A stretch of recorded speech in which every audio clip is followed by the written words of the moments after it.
Hello, this is Mrs. Larson, teaching Public Opinion Chapter 6 to my AP Government students. Hope you're having a great day. If you would please get out the PowerPoint that I passed out earlier, and you can follow along and mark it up with key things that you need to understand about public opinion.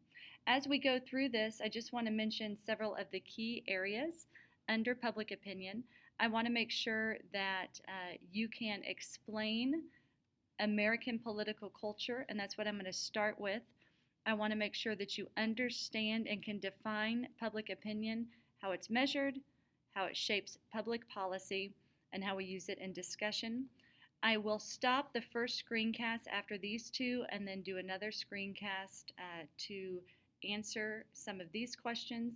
So let's get started right away. The very first thing that I want to look at is American political culture. When we talk about American political culture, it really is the definition of what we are as Americans, what makes us uniquely American. If someone had to describe the United States, what would they say? What do we believe in? What are we all about? So, looking at these key characteristics, this is one area that has several definitions that go along with American political culture. First of all, liberty. Most people believe in the right to be free as long as another's rights are not abused. I would say two of the top characteristics are liberty and equality. Number two, this generally translates as equality of opportunity. Earlier in the year, we talked about equality of opportunity versus equality of condition. And America would advocate that every person has a chance to become whatever they want. Number three, democracy.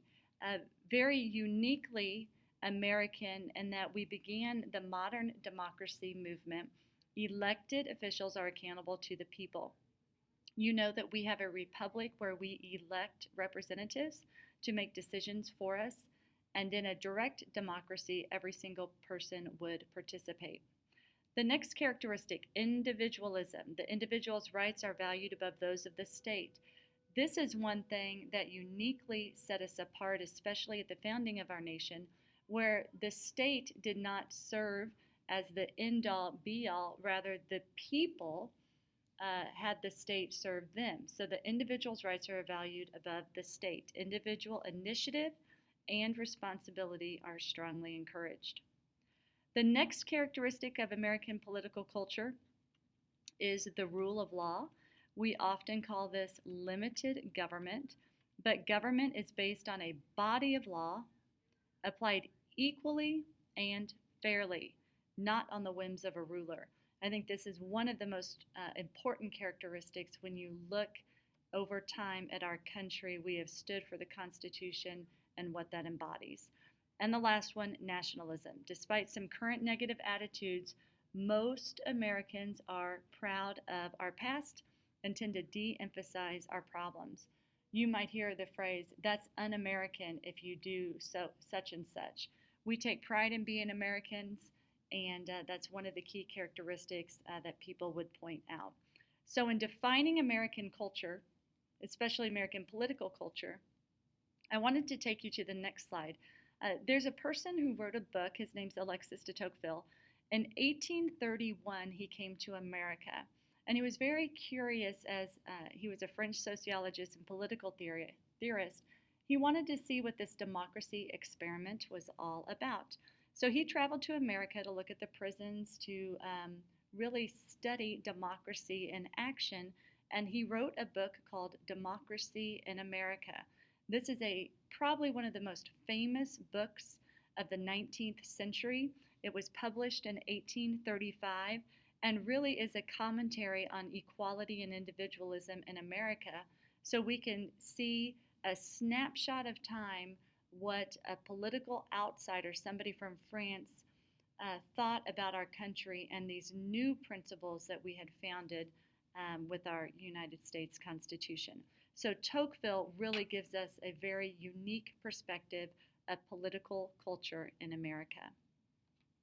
Now I'm going to shift for just a minute, and as we discuss political culture, one of the things that we look at is, what do people believe about America? What do people believe about social issues? What do people believe Politically, who do you want to vote for? How do you stand on this certain issue? So, how we measure that is through public opinion. So, the definition of public opinion, what the public thinks about a particular issue or set of issues at any point in time. Who measures public opinion? It can be a news agency, a journalist, it can be a politician who has hired a pollster, it can be a school looking for information from their students. A workplace could even establish a public opinion poll. But overall, what the public views, and we have to measure that scientifically as well. So I'm going to describe some of those things that go along with this. Since the 1930s, the government has relied on public opinion polls. One of the very first people who really established a polling firm was George Gallup. And the Gallup poll has long been a standard practice of good polling techniques. You can look at the Gallup polls, presidential approval and disapproval rating. He has kept those since the 1930s, and it is a wonderful resource about what the people thought how the president was doing on different issues and at different points of time during his presidency. He made this quote, Gallup did, which is at the bottom. It says, "In a democracy, we demand the views of the people be taken into account. This does not mean that leaders must follow the public's views slavishly. It does not mean that they should have an available appraisal of public opinion and take some account of it in reaching their decision." So public opinion science is very important. Just glancing at this slide, you can see efforts to influence public opinion over time, even before polling started. Early persuasive forms, we studied Common Sense, Urging Revolution by Thomas Paine. We looked at the Federalist essay urging people in New York in the fight for ratification of the Constitution. Even Uncle Tom's Cabin in the 1850s, influencing the anti-slavery movement.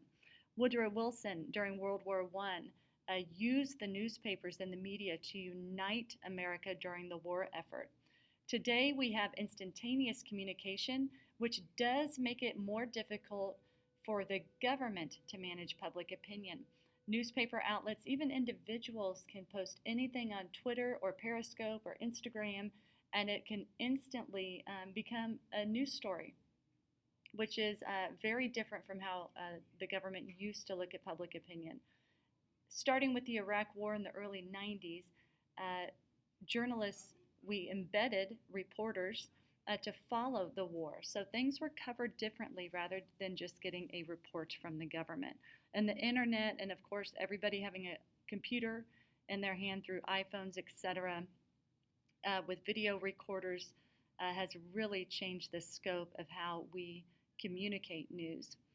1930s Literary Digest used straw polls. Straw polls are much more informal, and I'll explain that in a little bit more, but it's unscientific poll used to gauge public opinion.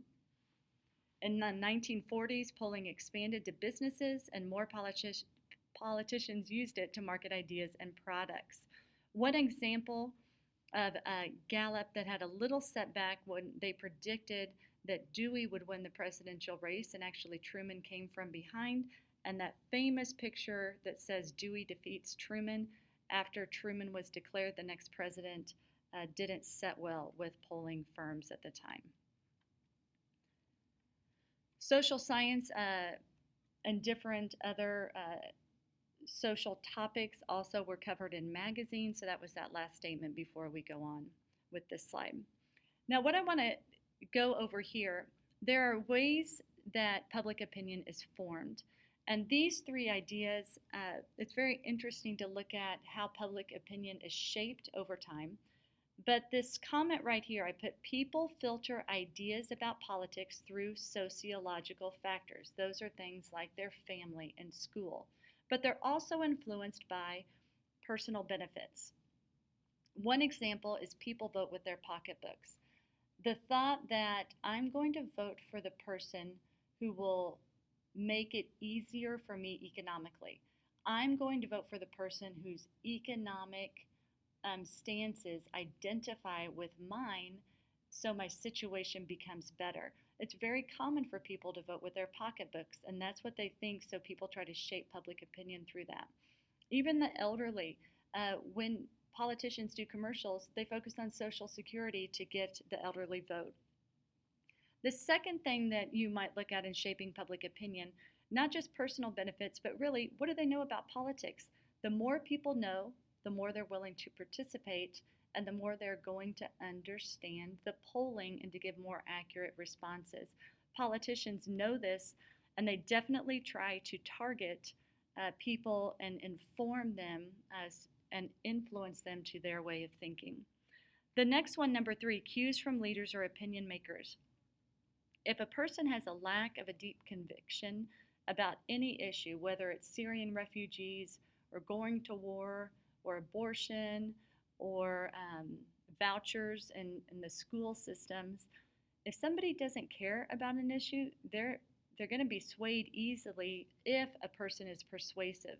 So the media has taken this role, and they try to influence people one way or another. That's why it's important to know how to watch the news objectively and to form your own decisions. So look for that, cues from leaders or opinion makers in trying to sway public opinion one way or the other. So this slide just basically goes over how public opinion is measured. This is when we get into the science of polling and political science. So traditional opinion polls include several things. Number one, determining content and phrasing of questions. It is so important to phrase your questions correctly, not have loaded information, and to try to ask it in an unbiased way where people will understand and where you truly get a reflection of the question that is trying to be answered. So you don't want to go in with a loaded comment or something that could misconstrue your results. Number two, selecting the right sample. There is a huge difference in polling if you put in the newspaper, please call in, or please call in and take our poll. Number one, you're only going to get newspaper readers. Number two, you're going to have to get somebody who has a phone and is willing to call in to take your poll. So always look at those different ways of how a question is asked and also how the sample is chosen. A good random sample is about 1,000 to 1,500 people, and it's taken in a random sampling fashion. So random sampling means a method of poll selection that gives each person in a group the same chance of being selected. So you might get a voter registration list, and you will go through and choose every 10th person to interview or to call to take a poll. That is a random sampling. You don't know who those people are, but you're choosing it objectively. It's very important to have a good cross-section when you poll. The next one, you can also do a stratified sampling. Say, for example, we wanted to know the population of Central as a whole on an issue. Well, a stratified sample would be, what do seniors believe? What do juniors believe? What do sophomores believe? What do freshmen believe? Then you can get different looks because a senior's opinion might be totally different than a freshman's opinion. And so oftentimes the nation uses that to look at different regions. So variation of random sampling. Census data is used to divide the country. We want to know what Midwesterners think. We want to know what the solid South views. We want to know East Coast versus West Coast. So they use stratified sampling to come up with polling data. Another way of looking at issues and selecting a sample is a straw poll. This is unscientific, and it often, you might just have people volunteer. You gauge the public on a variety of opinions, but it could be call into a radio show, answer this in a newspaper, take this online Twitter poll. For example, when Central wanted to find out homecoming day, student government put out a poll. Which day would you like better, choice A or choice B? That's a straw poll. It's unscientific. People have to be willing to take the poll, and that's just a different way of selecting the sample. The third way of looking at public opinion and how it's measured is contacting respondents. What is going to be the means of collecting your information? Telephone polls probably have been the most common, but you might stand outside a polling place and catch people in person. You might use an internet poll. You might have a call-in program like on C-SPAN to get people's opinions. So you have to look at the variety of ways that you can collect information in order to have a sound public opinion. The last slide, I want you to stop for a moment, and I'm going to put a link of a section of a video I want you to watch. It says, "What makes a good poll?" I want you to start at the minute marker around 9 minutes at 9:05, and I want you to end at 17 minutes and 30 seconds. This is a case study of Ross Perot and the 1992 election, but I think it reinforces what makes a good poll and what makes a bad poll. So I'll put those links on Classroom if you could stop right now and take a look at that.